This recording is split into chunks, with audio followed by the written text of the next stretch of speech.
సరే, ఇంకోటి ఫస్ట్ నేను మీకు ఒక సూచన చేస్తున్నా, మీరు మీ భాషా విధానాన్ని మార్చుకోండి. ఫస్ట్ మీ భాషా విధానాన్ని మార్చుకుంటే తర్వాత ప్రజలు మిమ్మల్ని ప్రశ్నించరు. ఎందుకంటే ఏ సభకి వెళ్ళినా కూడా ఫస్ట్ లాగులో తొండలు ఇడుస్తా, పేగులు మెడలు వేసుకుంటా, ఆ తర్వాత ఇంకా కొన్ని మాటలు అసలు నిజంగా చెప్పాలి అంటే as chief minister of Telangana మీరు ఏమన్నారు? కేసీఆర్ గారు ఏమన్నారు? ఆ భాషా విధానాన్ని మీరు మార్చుకోండి. ఎందుకంటే మిమ్మల్ని చూసి తెలంగాణ ప్రజలు నేర్చుకోవాలి. ఇప్పుడు మాలాంటి విద్యార్థులు కానీ మాలాంటి వాళ్ళు కానీ మీరు ఎలా మాట్లాడతారో, ఇంటి పెద్ద ఎలా మాట్లాడతారో ఆ ఇంట్లో ఉన్న వాళ్ళు కూడా అలాగే మాట్లాడతారు. మీరు లాగులో తొండలు ఇడుస్తా అంటే మేము కూడా అదే మాటలు మాట్లాడతాం. మీరు పేగులు మెడలు వేసుకుంటా అంటే మేము కూడా అదే మాటలు మాట్లాడతాం. మీరు చెప్తున్నారు, మేము పాటిస్తాం.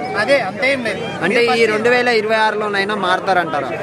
2026లో మారాలి. మారకపోతే ఎట్లుంటుంది?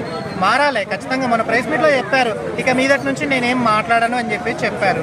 చూద్దాం.